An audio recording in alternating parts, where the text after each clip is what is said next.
Some time ago, we had a really curious drama where Nijisanji was recently confirmed to be taking the lion's share of their members' merch money. And that got a lot of people curious. How much do these agencies take from their talents beyond just their merch?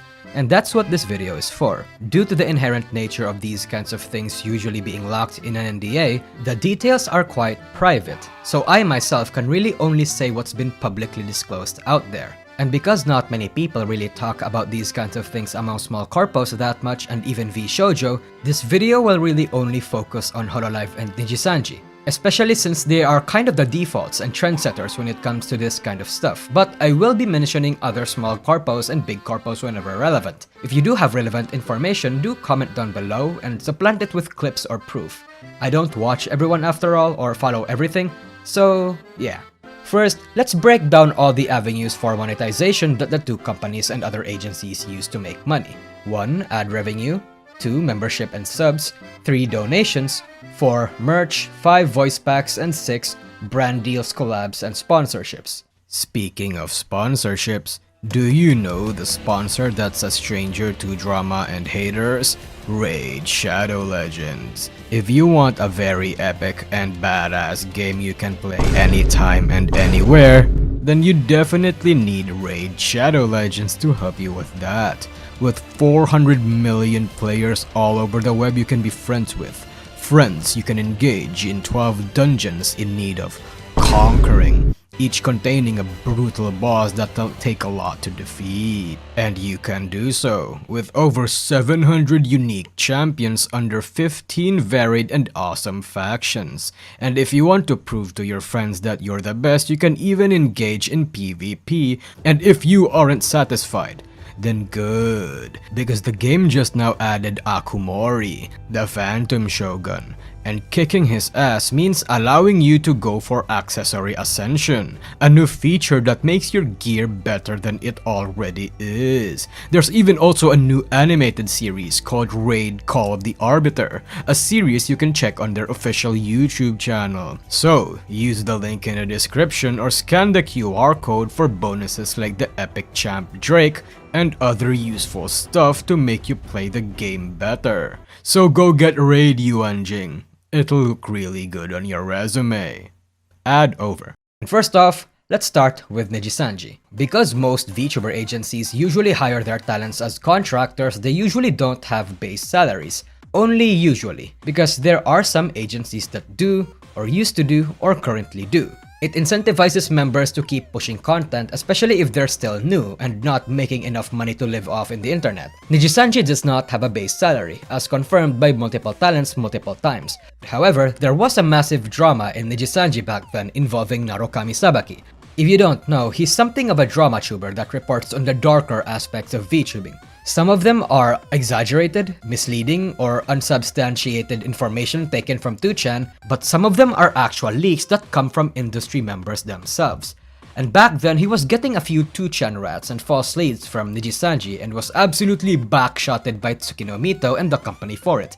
However, because Narukami Sabaki's leaks and exposés were a hit or miss, a lot of Japanese people in the community were still willing to believe him. It was a whole drama about Sony supposedly taking over the company just because they bought a percentage of Nijisanji, and that as a result, they'll be taking a bigger cut of their talent's profits. Ichikara, in response, released a statement debunking the false info and publicly releasing some of the actual percentages the company and the talents took, specifically the voice pack cuts, which they stated to take 50%.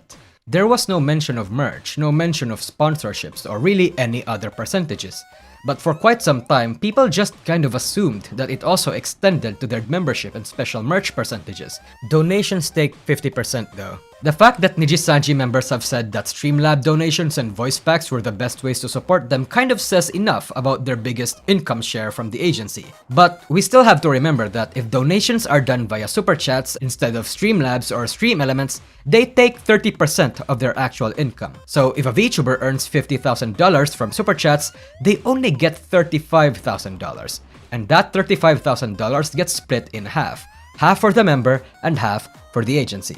For merch cuts right now though, at least in EN, and is most likely the case for JP, the talents get fuck all from their merch shares, a mere 1 to 2%. While it was only just recently brought to the public's attention, this was not exactly new information for veteran Nijisanji fans that did pay attention to Nijisanji. As an example, Mista has actually talked about this. Bro, I get like 1% from merch sales. I ain't get shit. Fuck, man, I'm getting scammed myself. Man. Whatever.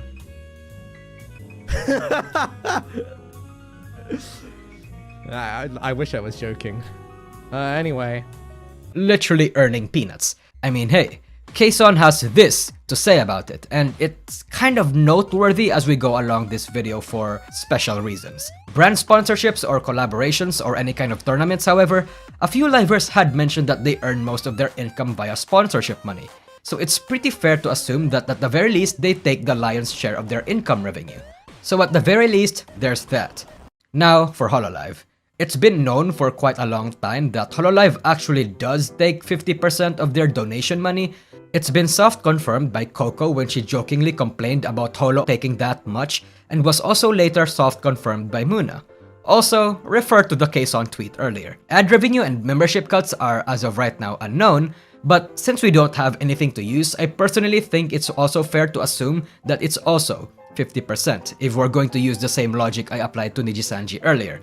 Hololive merch and voice back is specifically unknown. There hasn't exactly been a massive public expose about them. But most likely, it's a significant portion since the talent themselves actually have to pour in some money for their own merch campaign for birthdays and stuff too. And Lamy, as an example, have even outright said that she was once in the red because of these campaigns. Kind of a high risk, high reward kind of thing. That's why Hololive members actively push their merch not just on their Twitter, but even on their own streams whenever they can.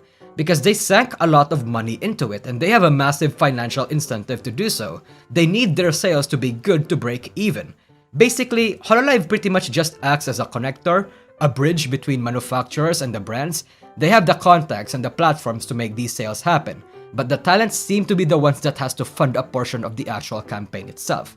Still, we don't have an exact metric, but using Kason's tweets earlier in reference to Nijisanji's merch percentage cuts, I guess it's somewhat fair to presume that Hololive also takes at least 50% of their merch sales, if not lower. In fact, it has to be lower. However, the exception seems to be for special events, like special concerts or whatever occasions, which are things Hololive themselves push and make for the entire company. For this specific instances, it's not publicly revealed or stated what the percentage cuts are. There is genuinely good reason to believe that it's actually significantly higher than Nijisanji, because Cover Corp had their shareholders meeting a few weeks ago, and one of the shareholders actually suggested that like any color, Hololive should pay their talents less so the shareholders can earn more. It kind of confirms the fact that Hololive does give their talents a bigger portion of their revenue, at least compared to Nijisanji. And again, refer to the Kason tweet earlier. While the specifics aside from those that were publicly revealed aren't exactly clear, the fact that the shareholder used Nijisanji as a comparison that Cover Corp should copy them in this way kind of says enough. For sponsorships and brand deals, I'm gonna have to also assume that they take the lion's share. For both Nijisanji and Hololive, we don't have exact specifics and nor are there any numbers we can use as a precedent. In any case, if you want to support the Nijisanji members financially, donations and voice packs are the way to go. More so if you use Streamlab links so YouTube doesn't get a cut. Please donate directly to your streamers and VTubers Streamlabs, and please, for the love of God, every agency should set up their own Streamlabs or Stream Elements platforms. And for Hololive, merch and voice packs seems to be the way to go too, but perhaps even donations. Though merch would most likely be the better option, especially since the talents themselves invest more in it than everything else. Besides, you get something in return for your money. For a lot of agencies and even the smaller ones, sales in merch and goods and most especially sponsorships are the ones that rake in the most money. So it's pretty fair to assume that the talents make the biggest portion of their income from that, except Nijisanji. That 1% is cripplingly little, my guy. In any case, I actually advise taking in some of these stats with a bit of caution, because the contracts for these agencies and the percentage of their cuts can and will change over time. Some of the information and the clips and evidence associated that I've provided here, like Nijisanji's 50% voice pack cut among others, were taken from a long time ago. 2 to 3 years is already something of a significant lifespan in the VTuber world, especially since these agencies have blown up like a motherfucker in recent years. So chances are that some of these are outdated. These percentage cuts might be even lower or higher now. But I'm a cynical lad, so I kind of just tend to assume that it's most likely lower, especially now that Hololive and Nijisanji are public companies and they're going to want more money to satisfy their shareholders and investors. I mean, hell, Nijisanji's been doing it for years now. And while Hololive as of now has been relatively much more generous, it's not within the realm of impossibility that such generosity will change for the worse, especially as their investors and shareholders starts pressuring them to take more from their talents, which we all hope doesn't happen. But hey, just because I'm a cynic doesn't mean you should too. So yeah, that's really about it. And again, thanks to Raid Shadow Legends for sponsoring this video. That's it. See ya.